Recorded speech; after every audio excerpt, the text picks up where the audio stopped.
Doctors day के उपलक्ष्य में जारी हेल्थ सीरीज में आज हम बात करेंगे अनवांटेड हेयर रिमूवल के बारे में skin specialist doctor Aditya Shah से। नमस्कार, मैं हूं मयूरिका और वीएनएम के इस विशेष सेगमेंट में आप सभी का स्वागत है। जैसे जैसे बचपन से हम युवावस्था की ओर आगे बढ़ते हैं, हमारे शरीर में हार्मोन्स में बदलाव आते हैं और हार्मोन्स के बदलाव से शरीर पर छोटे छोटे बाल उगने लग जाते हैं। ये बाल कभी कभी समस्या का कारण भी बन जाता है और उससे ज़रूरत पड़ती है हेयर रिमूवल की। क्या होती है हेयर रिमूवल ट्रीटमेंट, बात करने के लिए स्टूडियो में मौजूद है skin specialist doctor Aditya Shah. Doctor Aditya, welcome to the VNM studio. Thank you. Hair removal, क्या ज़रूरत पड़ जाती है इसकी और क्या ट्रीटमेंट होता है, एक बेसिक जानकारी दीजिए सर। हेयर रिमूवल मतलब जब बॉडी के कोई एरिया पे आपको अनवांटेड हेयर्स होते हैं तब आप टेम्परेरी मेथड्स जैसे शेविंग है या वैक्सिंग है या थ्रेडिंग है उसका आप इस्तेमाल करते हो। आपको परमानेंट उसका सॉल्यूशन चाहिए तो उसके लिए लेज़र हेयर रिडक्शन की एक टेक्निक होती है जो लेज़र हेयर रिमूवल हम बोलते हैं उसको। आप औरा कॉस्मेटिक सेंटर से बिलोंग करते हैं, किस तरीके की मशीन से आप अपने सेंटर में हेयर रिमूवल करते हैं? हमारे वहाँ पे दो टाइप की मशीन्स है। वन है ल्यूमिनस की लाइट शेयर ईटी मशीन जो स्मॉल बॉडी एरियाज जैसे चिन, अपर लिप, अंडर आर्म्स के लिए हम यूज़ करते हैं, और दूसरी जो है एचएस मशीन जो हैंड्स, लेग्स, बैक, चेस्ट के लिए जिसमें फास्टर ट्रीटमेंट्स होती है। दोनों machines USFD approved machines, diode machines है दोनों। और कैसे रिजल्ट होते हैं इसके, पर्सन टू पर्सन कैसे रिजल्ट होते हैं? बहुत सब्जेक्टिव होते हैं रिजल्ट्स। कई लोगों को फास्ट रिस्पॉन्ड करता था, मतलब 4-5 सिटिंग में उनको अराउंड 60-70% रिडक्शन मिल जाता है। कई लोगों को जिनको पीसीओएस के प्रॉब्लम्स होते हैं या थायराइड के प्रॉब्लम्स होते हैं उनको ज़्यादा सेशंस लेने पड़ते हैं। उसके बाद सभी को साल में 1-2 बार मेंटेनेंस या टचअप सेशन के लिए आना पड़ता है। और बाल सबके शरीर में अलग अलग तरीके से उगते हैं, ये हेयर ग्रोथ साइकिल होता है, क्या सिस्टम होता है ये hair growth cycle? Basically hair के 3 स्टेजेस होते हैं। One is the active stage, resting stage and falling stage. देख के किसी को पता नहीं चलेगा कि कौन से बाल कौन से स्टेज में है। जो एक्टिव स्टेज वाले बाल है जो नॉर्मली 10-20% हेयर्स होते हैं वो लेजर लाइट को एब्जॉर्ब करते हैं, वहाँ हीट डेवलप होती है और वो लेज़र उसको डिस्ट्रॉय करता है। जब बाकी के स्टेज वाले बाल कुछ महीने के बाद एक्टिव स्टेज में आते हैं उस वक्त हम जब सेशन करते हैं तो आपको धीरे धीरे रिडक्शन मिलता है, मतलब 100 में से 70-80% आपके रिड्यूस हो जाते हैं। तो पेशेंट आपके पास आते हैं तो आप कैसे डिसाइड करते हैं कि हम इनका हेयर रिमूवल ज़रूरी है और कितने सेशन लगते हैं इसमें? पहले तो हम उनके हिस्ट्री पूछते हैं कि आपको कोई हार्मोनल इम्बैलेंस की हिस्ट्री है, आपको कोई थायराइड के प्रॉब्लम है, उनका वेट वगैरह के बारे में देखते हैं। जिनको बहुत ओवरवेट होते हैं उनको हार्मोन्स की बहुत प्रॉब्लम होती है, तो वो सब पहले हिस्ट्री में हम करते हैं। उसके बाद उनको समझाते हैं कि आपको 6 से 8 सेशंस लेने पड़ते हैं। जब आप लेते हो 6 से 8 तब आपको रिडक्शन अचीव होता है। उसके बाद आपको टचअप और मेंटेनेंस के लिए रिक्वायरमेंट होते हैं। जो लोग हार्मोनल इम्बैलेंस के साथ आते हैं उनको हम मोटिवेट करते हैं, काउंसिल करते हैं कि आप गायनेकोलॉजिस्ट या एंडोक्राइनोलॉजिस्ट को आप कंसल्ट करो और साइड बाय साइड आप टैबलेट्स लेना शुरू करो ताकि आपके जो इनएक्टिव हेयर्स है वो एक्टिव ना हो जाए। और हेयर रिमूवल कौन कौन से पार्ट पे लेजर के थ्रू किया जा सकता है? Everywhere on the body except eyebrows के बीच में और आईब्रोज के एरिया पे हमको नहीं कराना चाहिए, बाकी ऑल ओवर द बॉडी हम करा सकते हैं, कोई दिक्कत नहीं। पेशेंट जनरली क्या समस्या लेकर आते हैं कि कौन से पार्ट पे उन्हें ज्यादा दिक्कत आती है? जनरली चिन, अपर लिप वाले एरिया पे लोग ज़्यादा आते हैं। अभी की गर्ल्स जो आती है वो अंडर आर्म्स के लिए ज़्यादा आती है क्योंकि उनको ड्रेसेस वगैरह उस हिसाब से पहनने होते हैं, तो वो अंडर आर्म्स के लिए आती है। सबसे ज़्यादा चिन एरिया के लिए आते हैं। तो अंडर आर्म्स में भी परफेक्टली रिजल्ट मिलता है, 100% आपको रिडक्शन मिल जाता है 6 से 8 सिटिंग के बाद। फिर साल में 1-8 बार उनको सेशन लेना पड़ता है। लेजर हेयर रिडक्शन के इंडिकेशंस क्या है? लेज़र हेयर रिडक्शन के इंडिकेशंस ये है कि जिन लोगों को थिक हेयर आते हैं, फीमेल्स को थिक अनवांटेड हेयर आते हैं जैसे चिन एरिया पे, अपर लिप एरिया पे, फिर जिनको पीसीओडी के प्रॉब्लम है, हर्शुटिज्म आपने सुना होगा वैसे है। फिर मेल पेशेंट्स में भी बहुत ज़्यादा उनको हार्मोन्स के वजह से चेस्ट और बैक पे ऊपर होता है। उन सब रीजंस के लिए हम लेज़र हेयर रिडक्शन कर सकते हैं। क्या आप पेशेंट को लेज़र के सिवाय भी नॉन सर्जिकल कुछ एडवाइस करते हैं?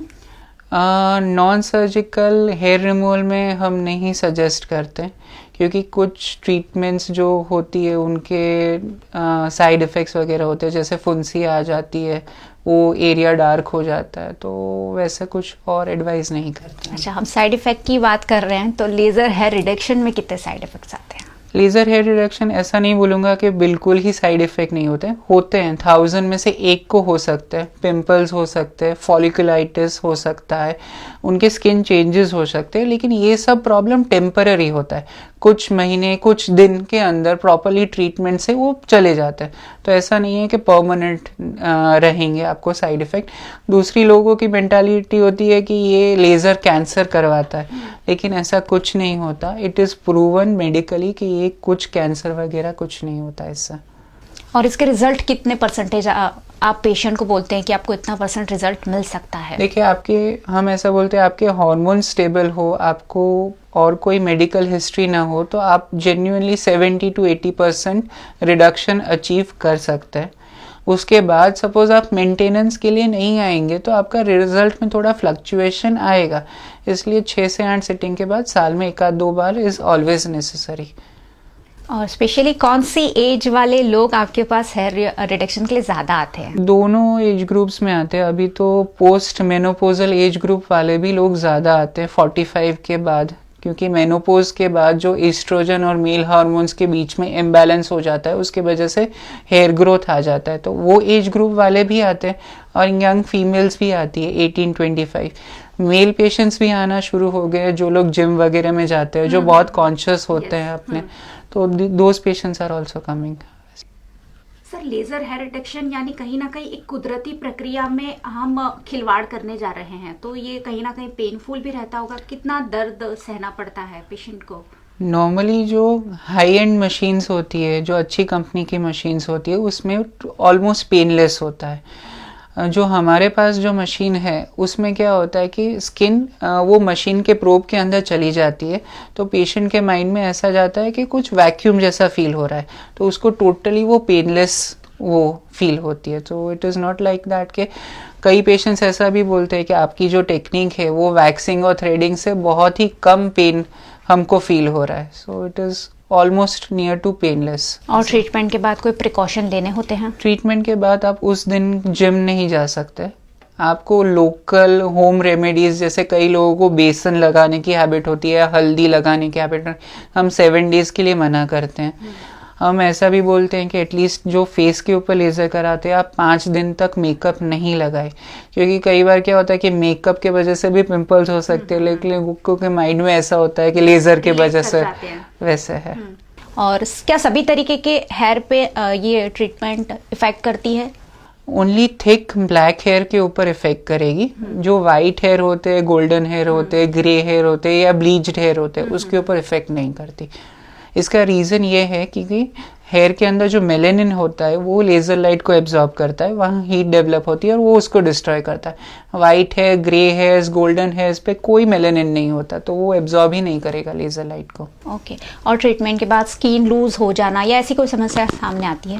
देखिए, ऐसा तो नहीं होता। जैसे एजेड पेशेंट कराएंगे तो एज के हिसाब से जितने रिंकल्स आने वाले हैं, एज के हिसाब से जितना स्किन लूज आने वाला है, तो वो तो होगा ही।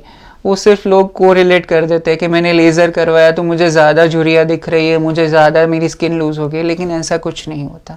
और कॉस्मेटिक सर्जरी को कहीं ना कहीं महंगा माना जाता है। हर इंसान ये सोचता है कि हम इसे अफोर्ड नहीं कर पाएंगे। जल्दी लोग इस सर्जरी पर नहीं जाते हैं क्योंकि ये कहीं ना कहीं महंगी होती है। इस पर क्या कहेंगे? ऐसा नहीं है, क्योंकि आप 5 साल का दोनों के कॉस्टिंग आप मिलाओगे तो ये डेफिनेटली आपको आधे प्राइस में लगेगा। हाँ, इनिशियली आपको लगेगा कि एक साथ आपको इतने ज़्यादा पैसे निकालने, लेकिन जब साल में आपको 1-2 बार की जब रिक्वायरमेंट होगी तो वो रियली मिनिमल कॉस्ट में आ जाएगा। तो इट इज़ प्रूवन कि 5 साल या 10 साल के आप डेटा कंपेयर करते हो, वैक्सिंग, थ्रेडिंग जो हर 15 दिन पे कराते हैं और जो लेज़र साल में 1-2 बार कराते हैं, तो ऑब्वियसली लेज़र सस्ता ही पड़ेगा। और क्या ट्रीटमेंट्स होती हैं हेयर रिमूवल के अलावा? हमारे वहाँ एक्ने एंड एक्ने स्कार के लिए ट्रीटमेंट्स होती है। एक्ने स्कार के लिए हमारे पास CO2 मशीन है, उससे हम एक्ने स्कार का रिडक्शन करते हैं। एक्टिव एक्ने के लिए हम नेचुरल पीलिंग करते हैं, कार्बन पीलिंग करते हैं। इसके अलावा सफ़ेद दाग के लिए हमारे पास एक्साइमर लैम्प है एंड नैरो बैंड UVB की फैसिलिटी है। इसके अलावा हम स्किन टाइटनिंग के लिए हमारे पास एंडीमेड प्रो की RF टेक्नोलॉजी की मशीन है। जिन लोगों को बोटॉक्स फिलर्स नहीं कराना होता है वो लोग ये टेक्नोलॉजी से वो करते हैं।